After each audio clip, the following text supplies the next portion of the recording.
The Rams have been a dynamic and explosive offense all year.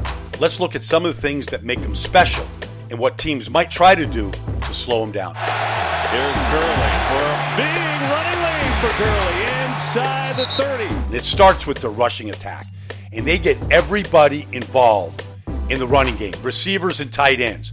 On this stretch against Seattle, watch at the bottom, Cooper Kupp and Sammy Watkins and Tyler Higbee.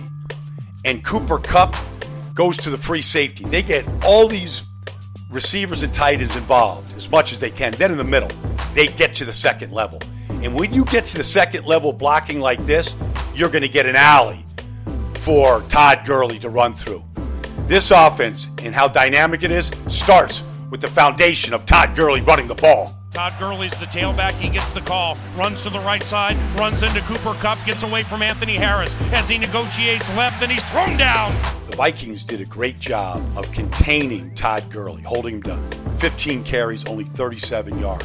And what they concentrated on was really defeating the perimeter blocks, the receivers and the tight ends. At the snap, I want you to watch the defensive end and the safety here attack Tyler Higbee and Cooper Kupp.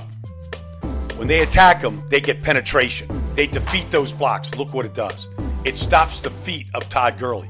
The penetration makes him stop his feet and redirect himself. And now once he redirects, now you rally to the football. And that's what the Vikings did on this play. And throughout the afternoon, holding him here to a -3. Defeating the perimeter blocks was huge.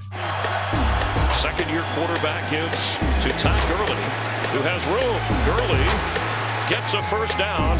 Once the Rams get their running game going, they pay it off with play-action passes. On this 1st and 10 against the Cardinals, they want to get Sammy Watkins on a go route and Cooper Kupp on a deep over. And watch the play-action fake and what it does to the Cardinals. Right there at the mesh of Todd Gurley and Jared Goff. Look at the Rams. They're all stepping up. Their eyes are all in the backfield. They got to respect the run to try to stop the runner back, Todd Gurley. Now, when Jared Goff turns around, look what he's throwing behind. He's throwing behind a white picket fence. There's no pressure. He's got a clean pocket, and he's got a lane to be able to throw this ball to an open patch of grass to a wide-open Cooper Kupp. You've got to respect the play-action pass game of the Los Angeles Rams. NFL's leader in touches through the first 4 weeks of the season.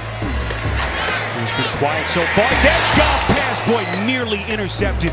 In the first matchup, Seattle held the Rams to 10 points, and they limited the big plays off play action. And they did it in a couple of ways. They got physical at the line of scrimmage, and they played good, disciplined defense. Watch Frank Clark attack Cooper Kupp at the snap here and knock him off of his route. Not let him get into his route quickly or easily. He starts his route on the ground. It disrupts the timing. Now, once Jared Goff gets this space here, here's Seattle.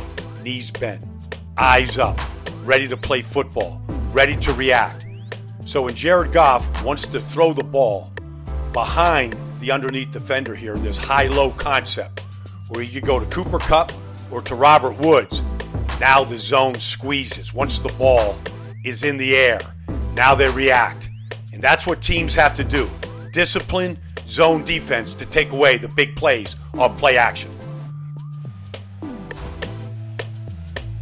Goff on a play fake, back to throw, has time. Deep ball down the middle of the field, looking for Watkins, and he's got him at the 10-5, touchdown Rams. A major part of the Rams offense all year has been their ability to take deep shots, to call the deep shots, and then to execute it. Here, they're going to run Sammy Watkins on a deep post route and Cooper Kupp on an over route.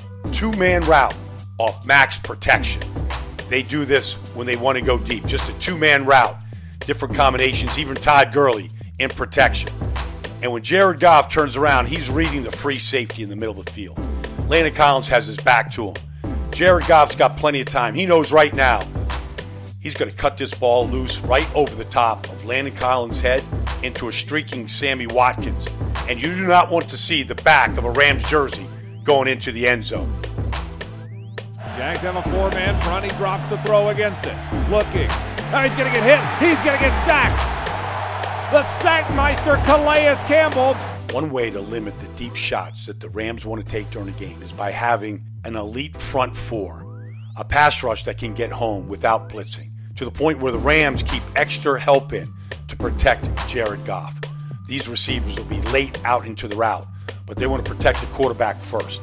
Now, as the routes develop, can you get sticky and tight in your coverage on the outside the way Jalen Ramsey does, Miles Jack does, with zone principles on the inside, taking Cooper Kupp away as the rush gets home. Calais Campbell taking out Jared Goff. That's one way to limit the deep shots of the Rams. They're showing a blitz here, possibly. Gurley hangs in, throws, pass caught, Cooper Kupp. And a big first down and more. Inside Eagle territory, good move.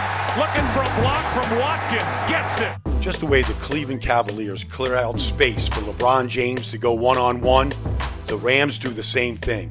And I don't know that there's a great defense for when they want to go clear things out to get one-on-one. Here against the Eagles, they're going to run their outside receivers on vertical routes. And they're going to take 3 Eagle defenders with them, run them off to clear out 1/3 of the field here for Cooper Kupp to work against the safety Rodney McLeod. Look how they've cleared all this space and room for Jared Goff to make this throw. Now, any of these receivers, once they get the ball in their hands, Kupp, Woods, Watkins, they're dangerous. They make people miss. They're in space. And so you better be able to tackle well to limit some of these big plays that they create by going one-on-one.